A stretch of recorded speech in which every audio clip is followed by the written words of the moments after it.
Bienvenue dans l'enfer du recrutement. Il fallait que je le vive pour y croire. L'entrée dans cette entreprise se voulait un temple du chic et du glamour. Dans la salle d'attente, que des magazines de luxe. Vogue Homme, bien sûr, pour inspirer la prochaine génération de dirigeants au look millimétré. Les employés, taillés dans le même moule, comme si le service RH avait passé commande chez un fabricant de clones. Ils défilaient, tous les mêmes, figés dans leurs costumes assortis, parlant à voix basse comme dans une secte. J'ai eu un sursaut d'anticipation. À quoi bon entrer dans un tel cirque? Mais bon, j'étais déjà là, donc j'ai attendu mon tour, mi-curieux, mi-désespéré. En sortant, frustré de m'être prêté à ce simulacre, je décide de tenter ma chance ailleurs. J'aperçois une autre entreprise et y dépose mon CV. Mais là, j'ai été servi. Je tombe sur un spectacle digne d'une série Z. Derrière la vitre de l'open space, la RH en chef est entourée de ses collaboratrices. Comprendre, des clones en talons aiguilles, chemise boutonnée jusqu'au col, rire strident et sourire figé. Elle trie les CV un par un. Tri visuel, comme elle dit, en montrant des photos. Et à chaque tête qu'elle n'aime pas, elle lâche un commentaire acide. « Oh, celui-là! Non, non !» Le laideron au rebut. Et le CV d'atterrir dans la poubelle avec son rire de hyène pour ponctuer.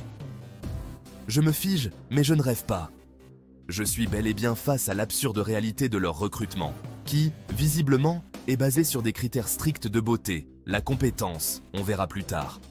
Je comprends à cet instant qu'il n'y a pas de place pour moi ici, à moins d'avoir fait 3 liftings avant 30 ans. Et ce n'est pas tout. J'ai aussi participé à ce chef-d'œuvre d'hypocrisie qu'ils appellent « entretien de groupe ». Un faux candidat est planté là, dans la salle, sourire en coin, et observe tout le monde. À peine l'entretien terminé, je le surprends, hilar, à discuter avec la RH. Celui-là, aucune chance. Il passe les candidats en revue comme s'il choisissait des produits avariés sur une étagère. Quand je pense à ceux qui se donnent du mal, qui passent des heures à se préparer pour tomber dans ce nid de mépris et de superficialité. Le pire, c'est que ce n'est pas un cas isolé. À force de chercher du travail, on tombe vite sur des situations aussi grotesques que désolantes. Par exemple, l'entretien questions absurdes où la RH, les yeux mi-clos, vous demande, l'air inspiré. Si vous étiez un légume, vous seriez lequel et pourquoi? Répondez chou-fleur et elle vous regarde comme si vous veniez d'annoncer un attentat. Le recrutement audition de télé-réalité, où il ne suffit pas de justifier ses compétences, non. Vous devez impressionner le jury par votre charisme. Il ne vous manque plus que la télécommande pour faire défiler les jurés avec leurs sourires forcés et leurs petites phrases.